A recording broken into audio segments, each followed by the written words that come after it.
एक नामचीन अपराधी विनोद चौहान की पारुल सोलंकी से शादी के सिर्फ 4 दिन पहले हत्या हो जाती है, वो भी तब जब उसने जुर्म की जिंदगी छोड़ देने का फैसला कर लिया था। आज इस केस के दूसरे और आखिरी भाग में इस कत्ल की सच्चाई से पर्दा उठेगा। क्राइम पेट्रोल सतर्क।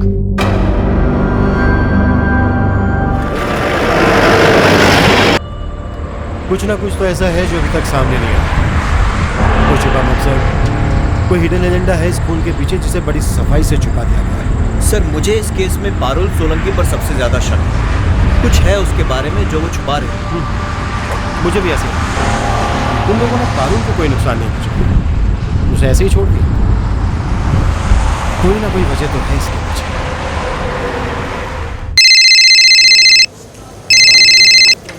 हेलो। आनंद मिश्र। हाँ बोलो जो। क्राइम ब्रांच से ग्रीश मोदी बोल रहा हूँ। हाँ जी, हाँ बोलिए। मुझे तुमसे मिलना है, ऑफिस आ जाओ। कब तक आ सकते हो? साहब दोपहर को आऊँ, 2 से 4 दुकान बंद रहती है। ठीक है, आ जाओ, मैं तुम्हारा इंतजार कर रहा हूँ। मकवाना, दोपहर 2 बजे ठीक इसी वक्त तुम पारुल से बात करोगे। सर।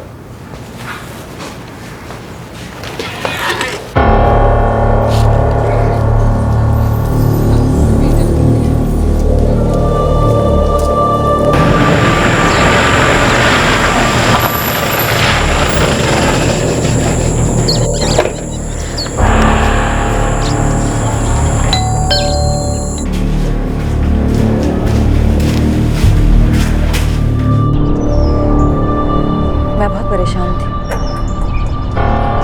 टूट सी गई थी मैं। फिर तुम अपने पहले पति के पास वापस लौट आई, जिससे तुम्हारा तलाक हो चुका है। नहीं, वो आए थे मेरे पास। जो कुछ भी हो साहब, पर हम कभी पति पत्नी थे। हमारा एक बेटा भी है।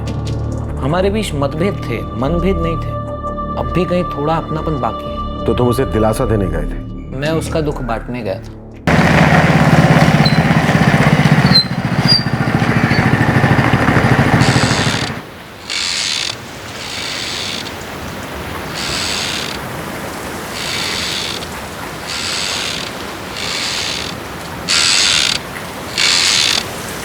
पारुल કેમ છે બા? वो उदास છે, सदमे में बैठी है।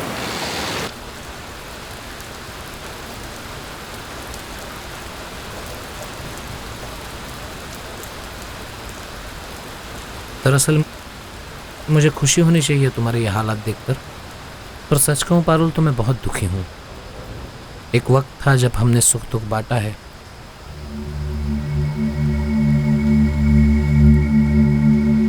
मैं पहले ही तुमसे ये कहना चाहता था कि तुम्हारा विनोद के साथ लगन ठीक नहीं है। विनोद जैसे इंसान के साथ तुम पूरी जिंदगी नहीं जी सकती, पर कह नहीं पाया। तुमने भी तो जैसे ठान सी ली थी। मैं अंदर से टूट चुकी थी आनंद। मैं अपना जीवन जीना चाहती थी। तुम्हारा जीवन भी तुम्हारे साथ था, तुम्हारा जीवन साथी भी तुम्हारे साथ था। तुम ही चली गई। हर्ष अभी तक ये स्वीकार नहीं कर पाया है कि तुम जा चुकी हो। वो अभी भी तुम्हें याद करता है।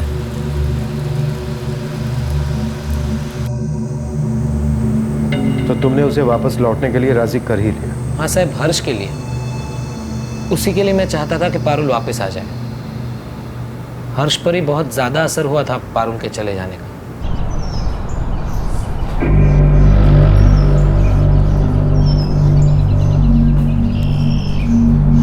हर्ष, खाना तैयार है, तू जाके कपड़े बदल ले, चल।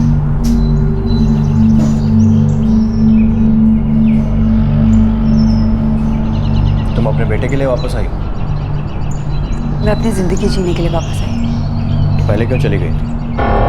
मेरे और आनंद के बीच सब कुछ ठीक नहीं था। क्या ठीक नहीं था?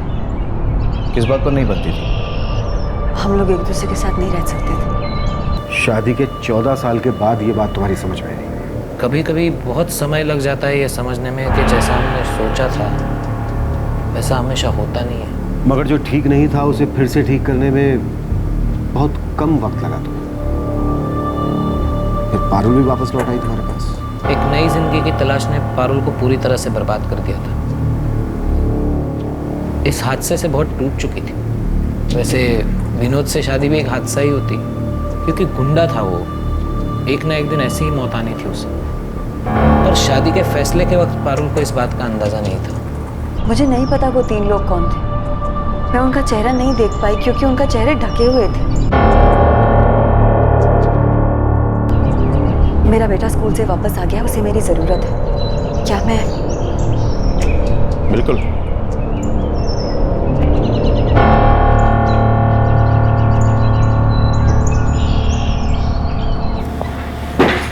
आनंद मिस्त्री, क्या पारुल ने ही विनोद को मरवाया है? कैसी बातें कर रहे हैं साहब? पारुल एक सीधी सादी सी औरत है जो गलत रिश्ते में फंस गई थी बस। लेकिन वो कभी किसी को मरवा नहीं सकती साहब। बाप, अब तो हम में से किसी एक के साथ रहो। यहाँ अकेली कैसे रह पाएगी आप? नितिन बेटा, धवल बेटा, मैं यहाँ ठीक संभालूंगी सब। अपनी उम्र देखो, नहीं रह पाओगी। विनोद के साथ रहने की तुम्हारी हमेशा से जिद रही है, ये जानते हुए कि वो कैसे गैरकानूनी और उल्टे सीधे धंधे करता था। लेकिन अब तो वो नहीं रहा बाप, अब तो हमारे साथ रहो। मैं यहाँ ही ठीक हूँ। विनोद गलत था, हमेशा से गलत था। मैं उसे बदल नहीं पाई। हार गई।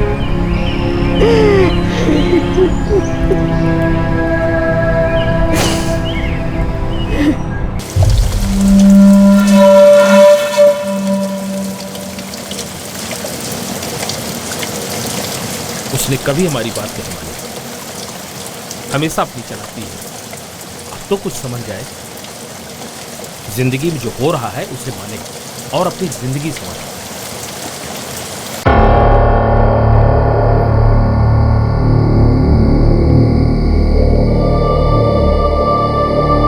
पारुल, मैं बहुत खुश हूं कि तुम इस घर में वापस आ गई।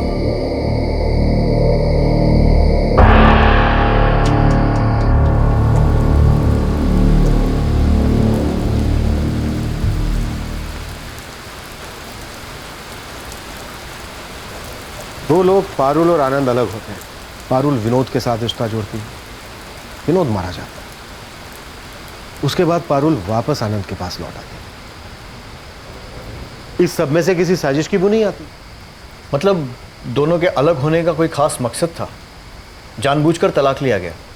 विनोद चौहान से पारुल का प्यार भी एक सोचा समझा कदम था, ताकि विनोद प्यार में पड़ जाए और उसे मार दिया जाए।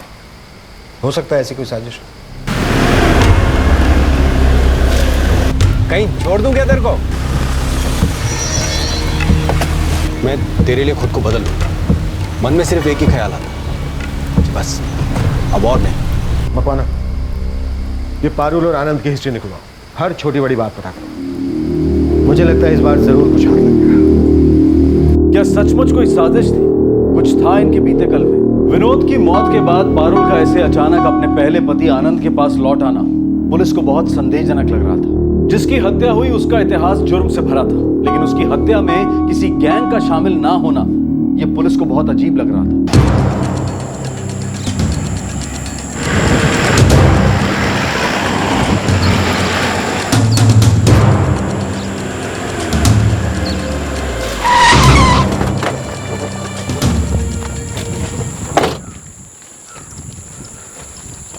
हाँ वेल जी, बोल, क्या पता चला? साहब, ये पारुल और आनंद बड़ी जानी मानी लव स्टोरी है इनकी।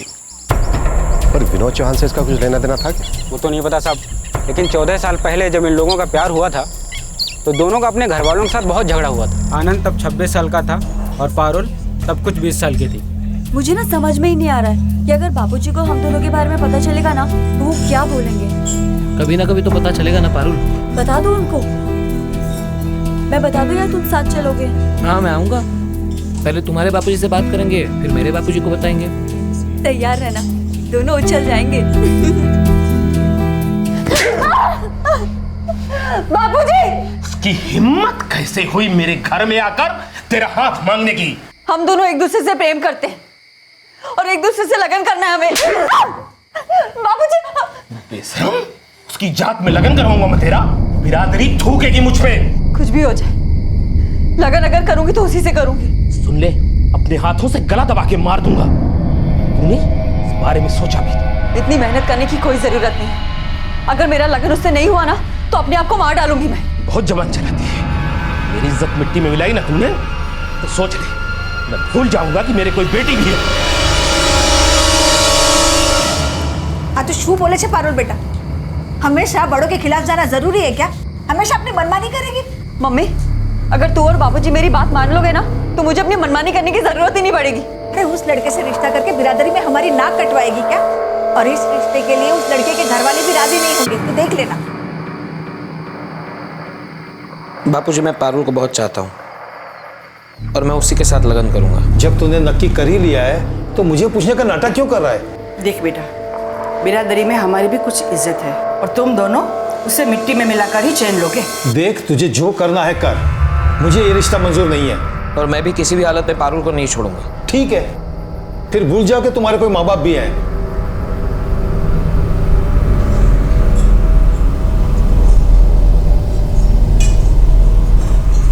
आनंद, ऐसे गुस्सा करके क्या होगा? कुछ ना कुछ तो सोचना ही पड़ेगा ना। पता है पारुल, अब हमें वही करना होगा जो हमको ठीक लगे। मतलब हम हमारे माँ बाबूजी के विरुद्ध जाएंगे? अगर हम ऐसा करते हैं तो वो फिर कभी हमारा मुंह नहीं देखेंगे।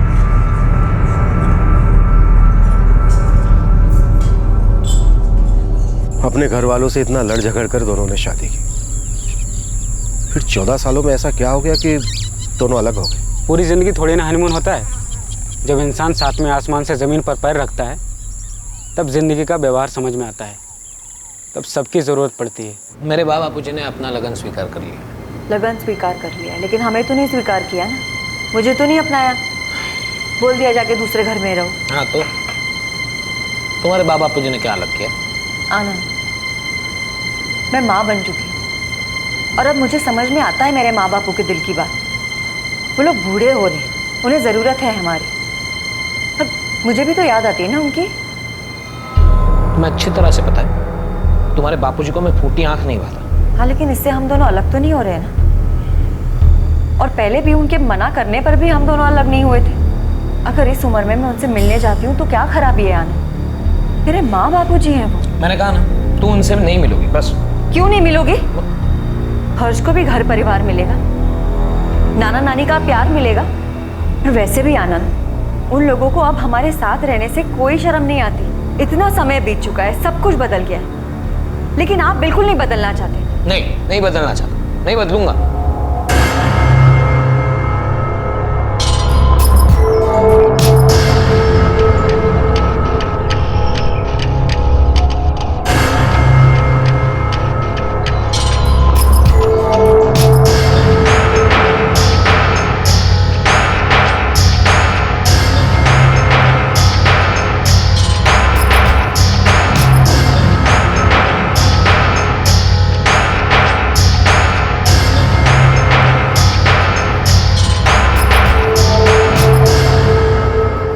मैं जा रही हूँ। कहाँ? इस घर से दूर। घर से दूर मतलब? तुमसे दूर। मैंने तुम्हारे लिए मेरा घर छोड़ा, बाबा पूजी को छोड़ा, तुम्हारे साथ ये घर बनाने के लिए। मैंने भी वही सब किया था आनंद। सब कुछ छोड़ छाड़ के आई थी यहाँ मैं तुम्हारे साथ। और ऐसे ही छोड़ छाड़ के चली भी जाओगी? मुझे तलाक चाहिए, मैं तुम्हारे साथ नहीं रह सकती अब, बस। ठीक है, जाओ। मैं भी नहीं रहूंगा तुम्हारे साथ, लेकिन एक बात याद रखो, मैं तुम्हें हर्ष को ले जाने नहीं दूंगा। वो मेरा बेटा है। पर इन सब में विनोद चौहान बीच में कहां से आ गया? साहब, पहले आनंद और पारुल ने तलाक की अर्जी दी, फिर पारुल विनोद चौहान से मिली, उसने तलाक होने का इंतजार किया, फिर शादी की तैयारी शुरू हो गई। कहानी बस इतनी सी है या कुछ और भी है जो हमें पता नहीं चला? सर, अब तक हम वो कड़ी नहीं ढूंढ पाए हैं जिससे ये पता चले कि क्यों शादी से बस 4 दिन पहले विनोद चौहान का खून हो गया। नहीं साहब, जहाँ तक हमें याद है पारुल या आनंद के घर वालों से हमारा कोई लेना देना नहीं था। जबकि पारुल और विनोद के लगन की बात तुम्हें बहुत देर बाद पता चली। जब वो फैसला कर चुके थे तब। ये छोटा शहर है। जब पारुल और आनंद की लव मैरिज हुई तो बिरादरों में बहुत हल्ला मचा। सबको पता तो होगा। अरे साहब, कुछ बातें घर की चार दीवारी के बाहर आती ही नहीं, भले ही चाहे कोई बिरादरी के बाहर जाकर कुछ करे। हम उस वक्त थोड़ी खुसर पुसर हुई थी, लेकिन इतना भी नहीं कि शहर भर को पता चल जाए। अब तो बोलते बोलते जबान भी थक गई है साहब। जरा भी खबर होती कि ऐसा कुछ होने वाला है तो विनोद भाई के साथ होते हम लोग। क्या ऐसा भी हो सकता है कि विनोद पारुल को बहुत पहले से जानता हो? पारुल और आनंद के अलग होने के पहले से? कुछ ऐसा हुआ हो कि कोई पुरानी वजह झगड़ा बन गई हो? क्या पारुल और आनंद के अलग होने की असली वजह विनोद था, या फिर कोई और वजह थी पारुल की विनोद से इस तरह से बदला लेने की? नहीं साहब, ये क्या बात कर रहे हैं? जहाँ तक हम लोगों को मालूम है, विनोद भाई तो पारुल भाभी को जानते भी नहीं थे। जमानत पे रिहा होने के बाद ही वो पहली बार पारुल भाभी से मिले थे। इसके पहले उन दोनों के बीच में कुछ भी नहीं था सर।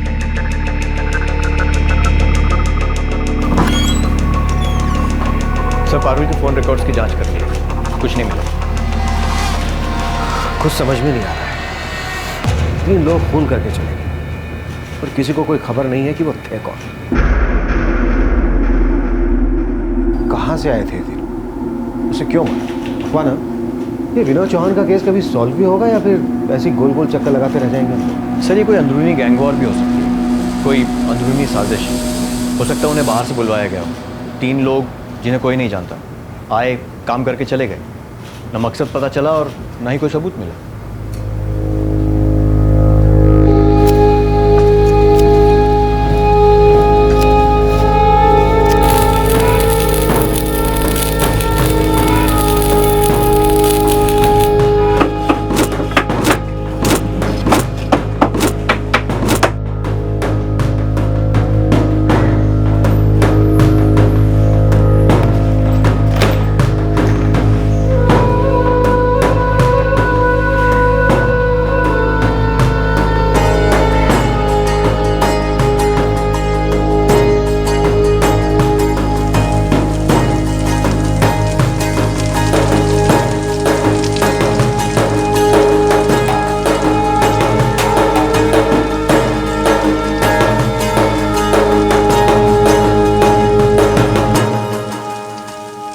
क्या ये केस ऐसे बिना सुलझे ही रहने वाला था? हमलावरों या उनसे ये हत्या करवाने वालों के बारे में कोई सुराग नहीं मिल रहा था। किसी जाती दुश्मनी के भी कोई आसार नजर नहीं आ रहे थे। अचानक एक ऐसा नजरिया सामने आया जिस पर अब तक किसी का ध्यान ही नहीं गया था।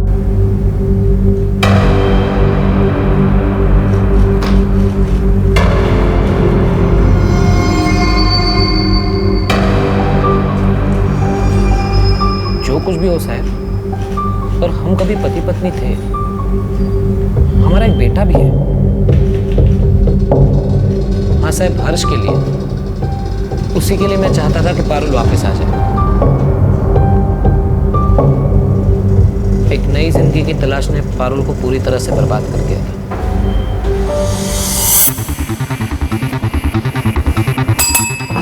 सर, मकवाना, मुझे लगता है अब तक हम इस केस को गलत नजरिए से देख रहे हैं। एक एंगल को तो अब तक हमने छुपाई नहीं। पारुल ने आनंद को छोड़ा है। ये भी तो हो सकता है कि आनंद नहीं चाहता हो कि पारुल और विनोद की शादी हो, पर उसने अपनी मर्जी से पारुल को तलाक दिया था। फिर भी इस एंगल के बारे में हमने नहीं सोचा। मकवाना, ये जो तीनों हमलावर हैं, हो सकता है आनंद के साथ इनका कोई रिश्ता हो। पता लगाओ।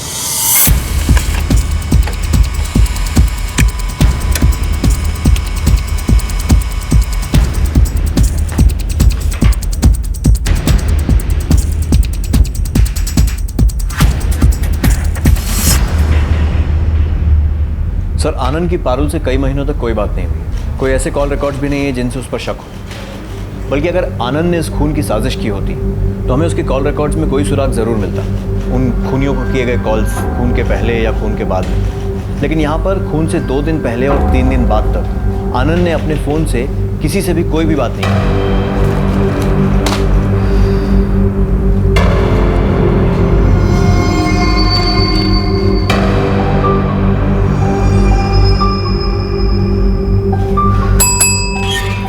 सर,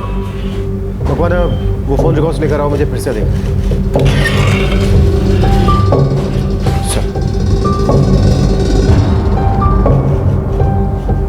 मर्डर से 2 दिन पहले और 3 दिन बाद तक कोई फोन कॉल ही नहीं है। Yes sir. 5 दिन तक किसी से कोई बातचीत नहीं। जी हाँ। मतलब उसने अपना फोन बंद कर दिया होगा। हो सकता है सर।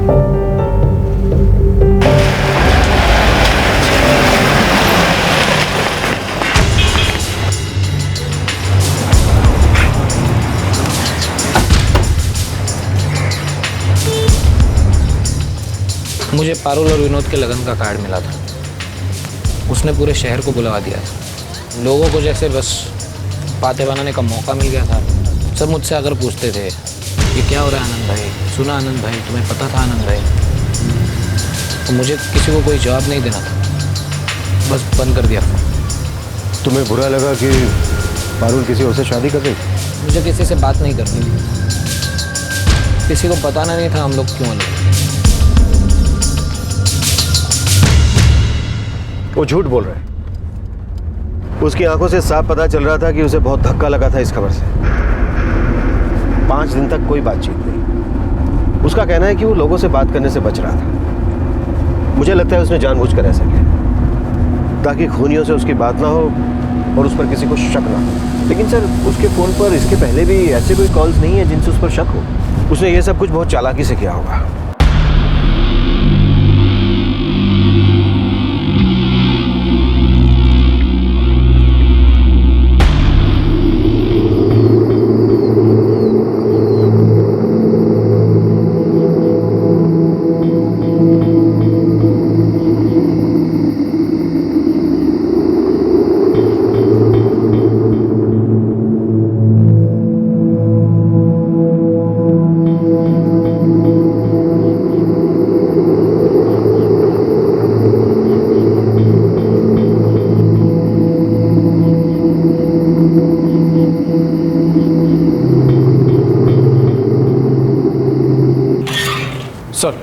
आपका शक सही निकला। विनोद चौहान के मर्डर से 3 दिन पहले करीब 113 नए सिम कार्ड्स खरीदे और उसमें से एक आनंद मिस्त्री के नाम है। यस। मकवाना, हमें पहले से ही इस एंगल में सोचना चाहिए था, पर पहले किसी का इस तरफ ध्यान ही नहीं है।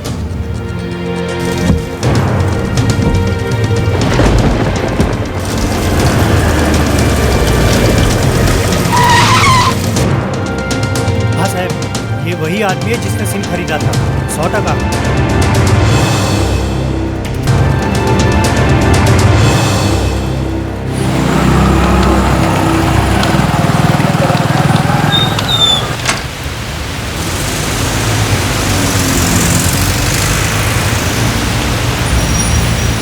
भाई साहब, ये कब तक चालू होगा? लगभग 4 कलाक में हो जाएगा। हो जाएगा ना?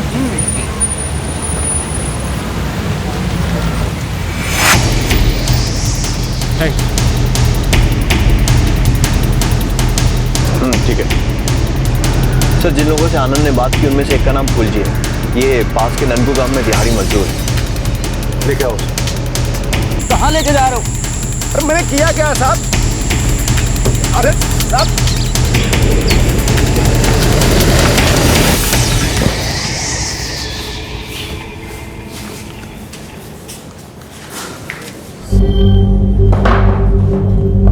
फुलजी, तेरे साथ 2 लोग और थे।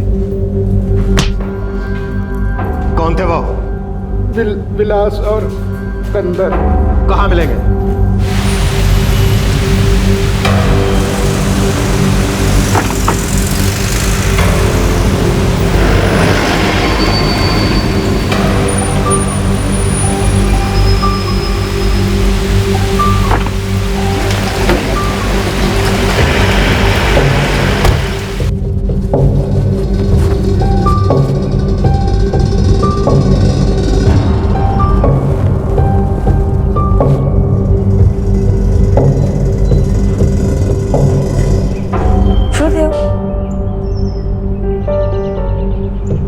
आपकी तबीयत ठीक नहीं लग रही?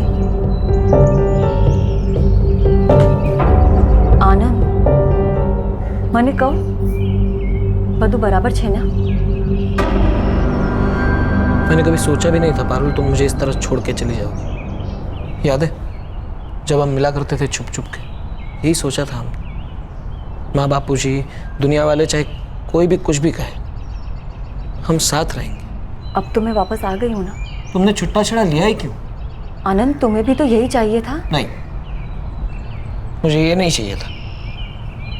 मुझे ये नहीं पता था कि तुम्हारा किसी और से शादी करना इतना चुभेगा दिल को।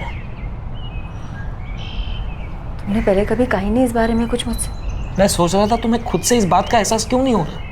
हर्ष को रोज देखता था, अपना अलग होना ना उसके समझ में आ रहा था, ना वो सह पा रहा।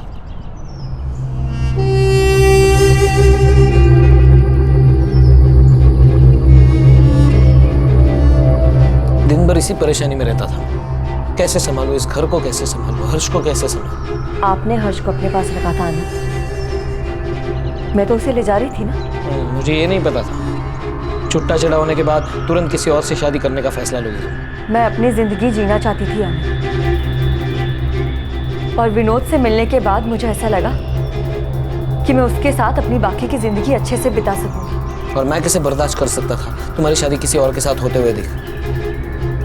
दिल चलता था मेरा तुम्हारा उसका शादी का कार्ड देखकर।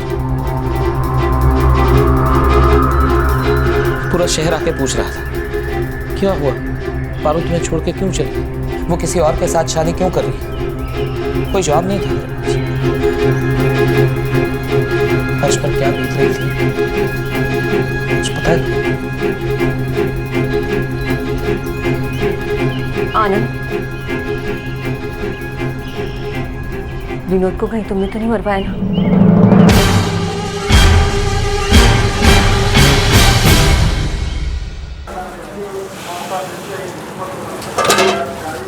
आनंद भाई, आज कोई काम नहीं मिला, पैसे कल दे दूं तो चलेगा?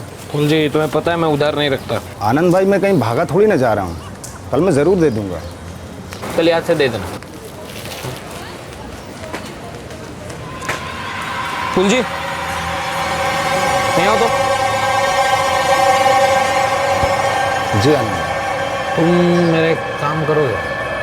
आनंद भाई, दिहाड़ी मजदूर हूँ, काम की तलाश रहती है, काम को कैसे ना बोल सकता हूँ।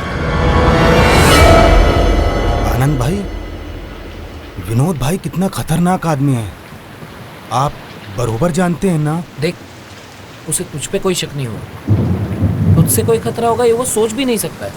और मैं हूं ना, मैं बताऊंगा ये सब कब करना है, ठीक है? आराम से हो जाएगा सब।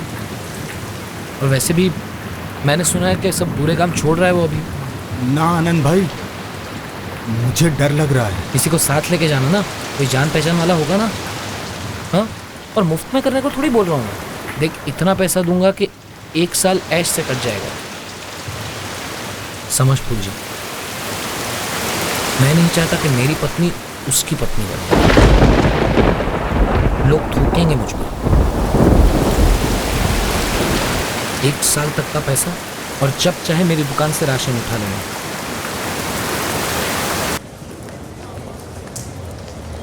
आनंद भाई, ये विलास है और ये कंधर्प है, ये दोनों भी मेरी तरह दिहाड़ी मजदूरी करते हैं। ठीक है, मैं सबको पैसे दूंगा, हाँ?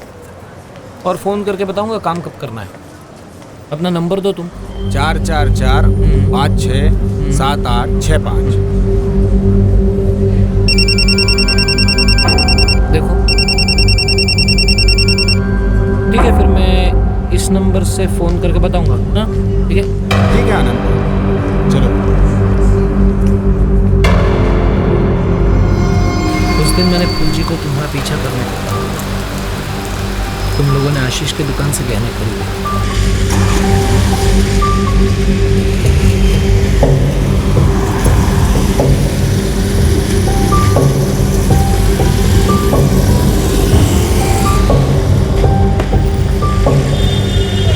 सुन, तू मोरी कनाल गांव जाके सबको निमंत्रण बांट के आ जा। भाले विनोद भाई। हाँ? और याद से सबको देना, किसी को मेरी शादी में आने के लिए डर नहीं लगना चाहिए। हाँ? मैंने फूल जी, कंदर पर विलास को उस रात हमला करने को कहा। हम आज ही रात में उन सबको निपटा देते हैं।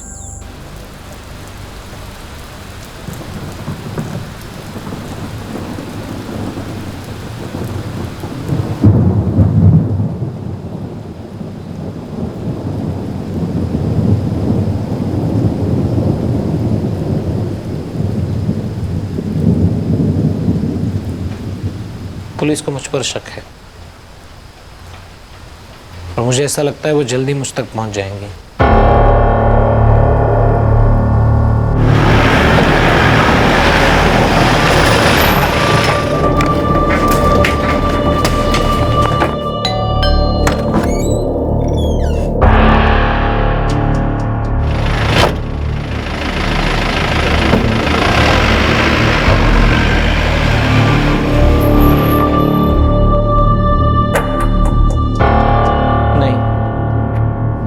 पारुल को कुछ नहीं पता। मैंने ये सब मेरी इज्जत बचाने के लिए किया है।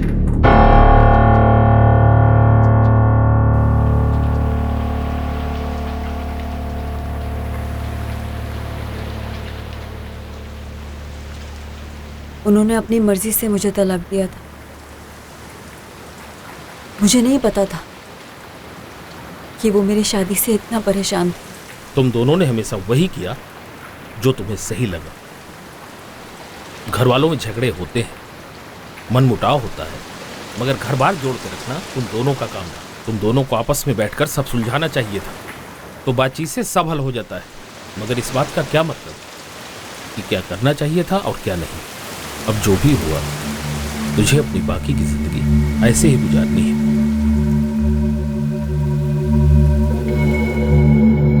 बाप, पारुल के पहले पति को यह लगन रोकना था। वो नहीं चाहता था कि उसकी दोबारा शादी हो। उसी ने विनोद को मरवा दिया।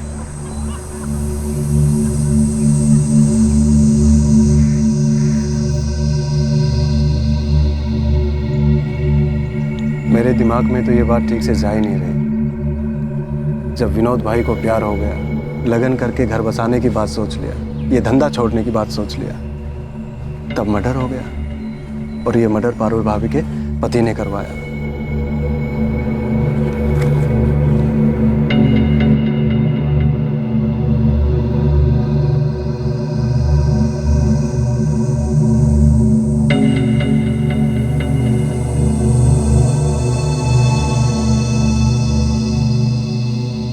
इस कत्ल का मास्टरमाइंड आनंद मिस्त्री और उसके 3 साथी विलास, फूलजी और कंडर्प इस वक्त न्यायिक हिरासत में हैं। इन पर मुकदमा जारी है। पुलिस ने इस केस की गहराई से जांच की और पाया कि पारुल को विनोद चौहान के खून की साजिश के बारे में कुछ भी पता नहीं था। पारुल अब अपने बेटे हर्ष के साथ अपने माता पिता के घर रहती है। विनोद की मां अब अपने बाकी दोनों बेटों के साथ रहती है। आनंद ने इस तरह की कोई साजिश की होगी ये सोचना भी मुश्किल था, क्योंकि उसका ना तो विनोद चौहान से कोई संपर्क था और ना ही कोई नाता। कोई सोच भी नहीं सकता था कि पारुल को वापस पाने के लिए आनंद ने ऐसा किया था, क्योंकि दोनों ने अपनी मर्जी से तलाक लिया था।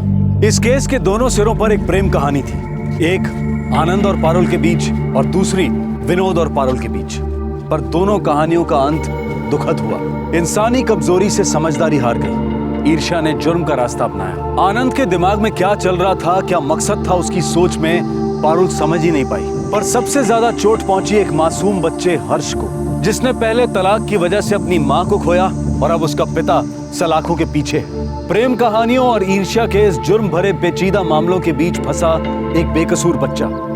उसके जख्मों की गहराई को कोई नहीं जान सकता था। आपसे फिर मुलाकात होगी क्राइम पेट्रोल सतर्क में एक और नए केस के साथ। तब तक अपना ख्याल रखें, सुरक्षित रहें और याद रखें, सही वक्त सही कदम। सतर्क रहें। जय।